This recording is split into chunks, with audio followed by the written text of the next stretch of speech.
What's up, everybody? Happy Wednesday.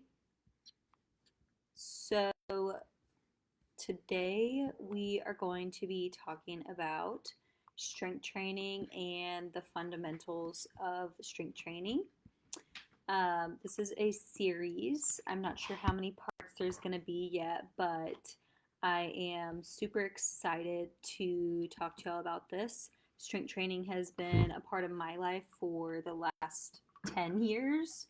Laguna wants to say hi. Oh my gosh. Oh my gosh. Say hello. Um, and I've been training clients for about 6 years now, and I love seeing my clients get stronger and feel their best. So I'm super excited about that. Um, Hello, who's here? Comment for me. Hello, welcome. Just getting started. Um, Hold on one second, y'all. Okay. So whether you are a beginner or you're just looking to refine your knowledge and skills, I'm happy to have you. Hey, Amanda. Yay, I'm so glad you're here. Um, it is important to make sure you know what you're doing when you're strength training. And there's a lot of different ways you can gain knowledge about strength training. A really good way when you're a beginner is to get a trainer. But if you don't have the means to do that, then joining groups like this and learning as much as you can is really good. So let's go ahead and drop some comments and drop some questions in the comments if you have any. And we'll go ahead and I'll try and address them at the end of the session. And if I can't, then I'll find the answer for you. So we're going to go ahead and start. What is strength training? Strength training is also known as resistance training or weightlifting, and it involves improving your strength and endurance by working against resistance. So, having some outside force to help you use your muscles. So, it can be weights, resistance bands, or even your own body weights, and machines are a really good way for beginners to start. So, the goal of resistance training or strength training is to build muscle, increase your strength, and enhance your overall fitness. Strength training has many benefits, especially for women. It's going to help you burn fat more efficiently, increase your metabolism, and help you build lean muscle, which is so important, especially as you age. And it gets harder as you age, so you want to build as much muscle as you can early on. It's also going to help you improve bone density and reduce your risk of osteoporosis and enhance mental health. It's going to reduce stress and help improve your mood and make you feel better. So there's many principles that you want to follow whenever you're strength training for an effective session. I don't know why I'm having trouble with my F's. So there's three principles. There's overload, progression, and specificity. So progressive overload is when you continually increase the resistance or weight that's going to challenge your muscles as you continue to get stronger in the gym. If you don't continue to push yourself and increase the weight or change something about your session, then you won't get the benefits. You'll just maintain whatever level you're currently at. So it's essential for not only strength, but also for muscle growth. For example, if you can perform 10 reps at a certain weight, it's time to either one, increase the weight or increase the reps if you can't do more weight. You can also increase resistance by adding what's called time under tension or TUT.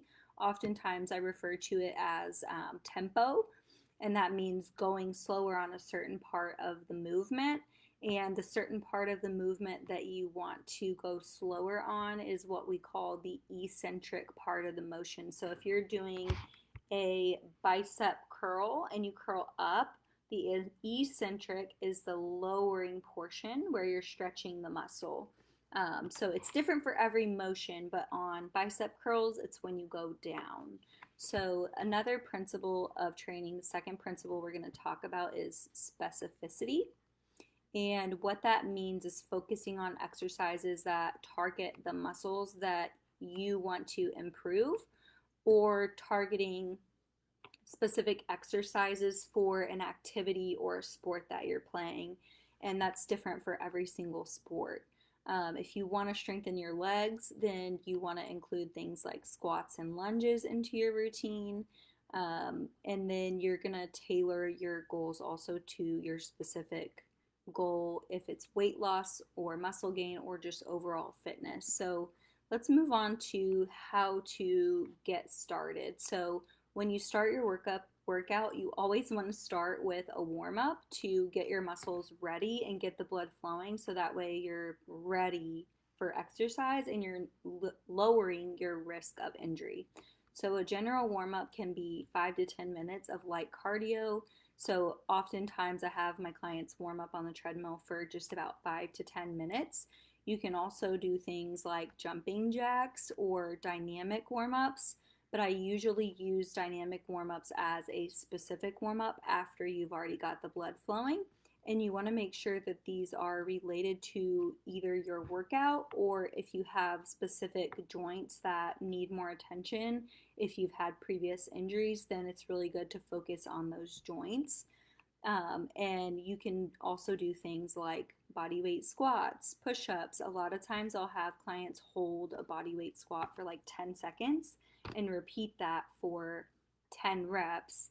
And then we'll go and do leg day after we've done about 5 to 10 different warm-up movements similar to the squats.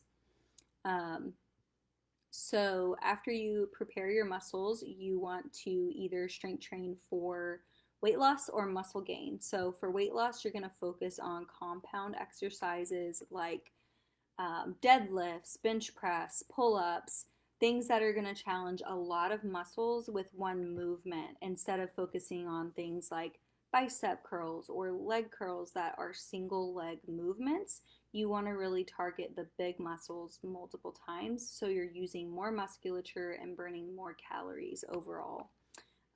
And you want to aim for higher reps and moderate weight. You can use lower rep ranges for weight loss.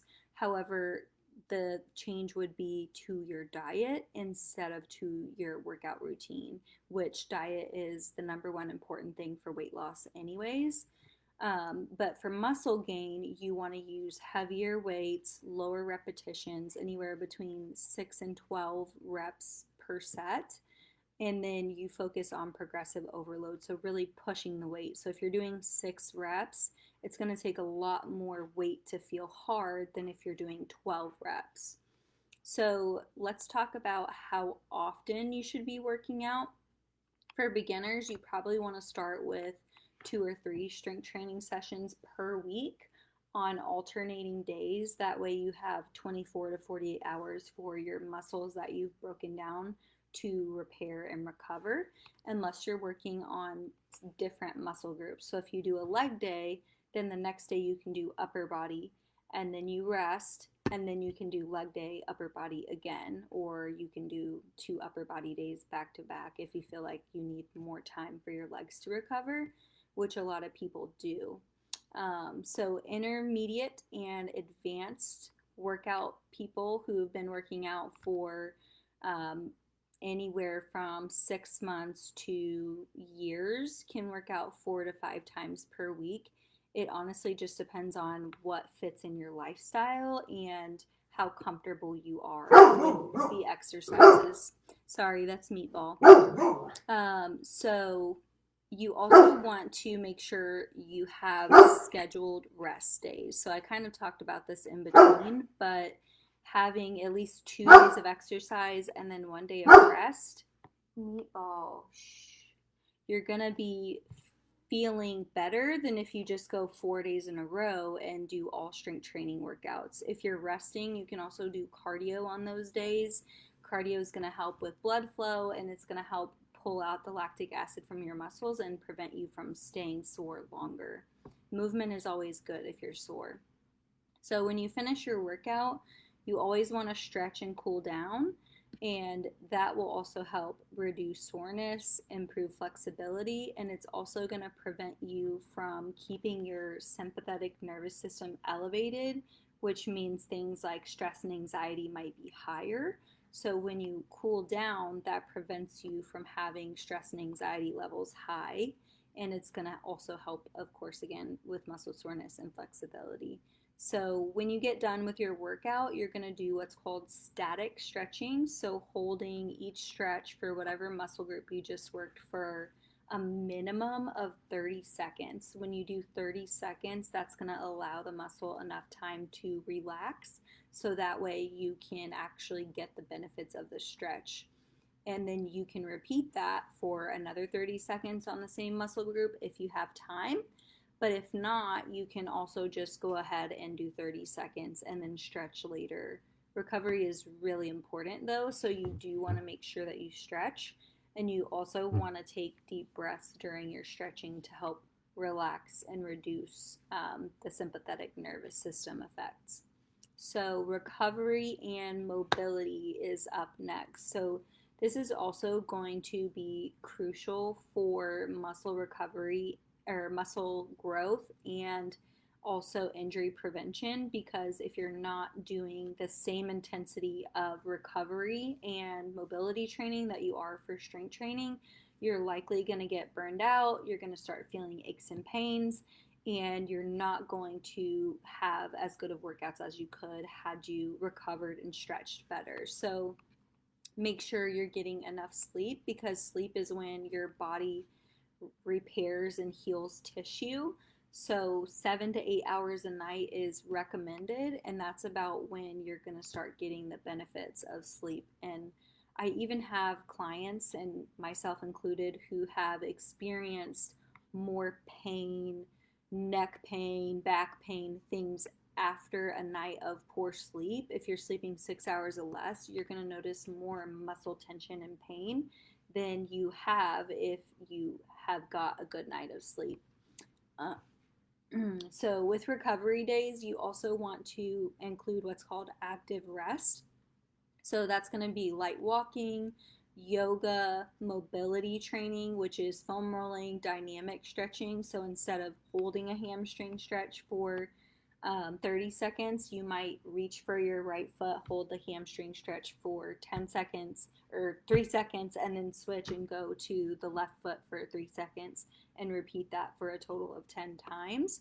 And you'd be surprised how good your hamstrings will feel after this, but that's what you're going to do also before your workout, your dynamic stretches. These are the same things that are going to help you feel less sore after a heavy workout day, and it's also going to improve your range of motion and help you reduce muscle tightness, which will make you feel better. And then you also want to remember that consistency is key when you start something new. So making sure that you're hitting your 2 to 3 days a week and you keep up with that. So I recommend scheduling it in your calendar like you have an important meeting to go to, so that way you don't skip it. Because if you continue to skip it, then you can never build that routine. And usually that 60 to 90 day mark is the most important, because that's when you really develop the habit. Some people can develop a habit fully in 90 days, but some people it's going to take 6 months, a year, or longer to really ingrain that habit. But once it's there, it's going to feel weird not to go to the gym. So that's how I would personally build it if I had to do it all over again. And then you also want to make sure you start slow and you gradually increase the intensity as you get stronger, so that way you don't burn yourself out. That's all I have for today, but I do want to say thank you so much for joining me. Really happy to have you, Amanda. And then if you have questions, just leave them in the comments. Don't forget to like this video. You can invite your friends if you think this is something they might be interested in. I would love to have more people in the group. And I also wanted to let y'all know really quick that I am starting a Skool community. This is something new, but basically what it allows me to do is create a course for people to follow, and it can literally be about anything. So it's still really new to me right now. I've got a few people in the group. We're currently working on introductions, but I would love for you to join if this kind of teaching and learning is something that you like. I'll be posting more videos in there. I want to create some courses around health and fitness. And then maybe, who knows, maybe some other stuff later on, like mindset and just really anything that might benefit you all. So if you join now, it's free, and your membership will be free for the lifetime of the program. So if you join now, it'll be free forever. You'll get access to all of the courses. And eventually, once I build up enough courses and things in the group that build value, I'm going to start charging a membership fee. So you joining now gets you free access to the group for life, no matter what. And I would love to have you there so we can learn and grow and really build this community into something fun. So I'm going to post the link for y'all to join in the post that goes along with this video afterwards. And if you want to join, I will be waiting to accept your request. You can just comment and say joined, and I will go ahead and get y'all in the group. But thank you so much for joining, and I will see y'all next week, Wednesday at 6 p.m. Central. Bye.